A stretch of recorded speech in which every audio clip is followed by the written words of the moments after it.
je m'appelle Jean-Baptiste Toilard.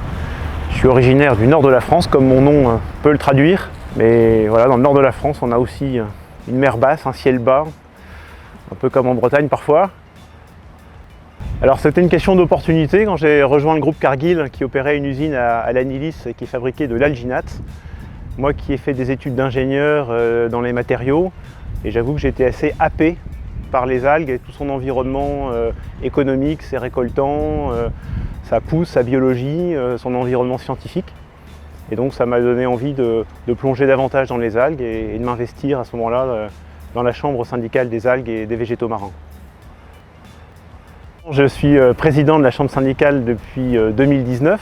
Puis la chambre syndicale, c'est un ensemble d'entreprises qui choisissent de s'unifier pour défendre les intérêts des entreprises qui sont membres et faciliter à ce moment-là les rapports entre eux et les rapports aussi avec la communauté scientifique, avec l'administration.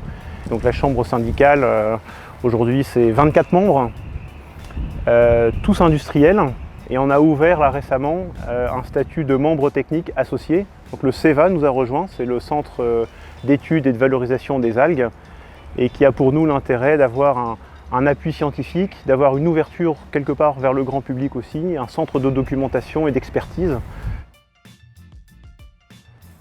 On couvre des secteurs de l'alimentaire, beaucoup. L'alimentation soit par ingrédients, donc de l'algue transformée, ou l'alimentaire par l'algue qui se consomme telle qu'elle, fraîche. Donc ça c'est vraiment le gros, 85% du marché c'est de l'alimentaire.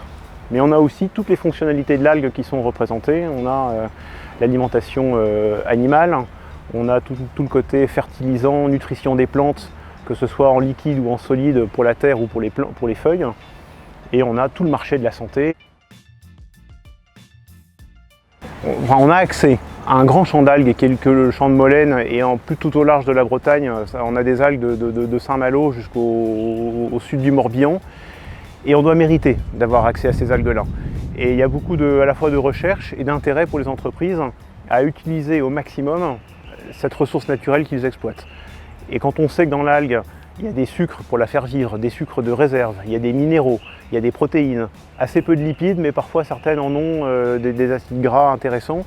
Il y a un fort intérêt à aller récupérer tout ce qu'il peut y avoir, même si ce n'est pas dans le cadre de l'entreprise même. Elle peut avoir des partenariats, peut pouvoir chercher d'autres molécules avec des universités, et ce qui est un coproduit pour elle peut être une matière première pour une autre entreprise. Et c'est là le but de la Chambre aussi, de faciliter ces relations pour que la matière première soit absolument travaillée du début jusqu'à la fin et valorisée. Il y a beaucoup de molécules d'intérêt, et ce qui peut ne pas être intéressant au cœur de métier pour l'une, l'est pour l'autre, et les deux gagnent. On a vraiment l'ambition de construire une filière algue qui va du récoltant, qui fournit des usines, qui elles-mêmes connaissent leurs clients et garantissent tout le long de la chaîne une traçabilité et une connaissance sur l'algue.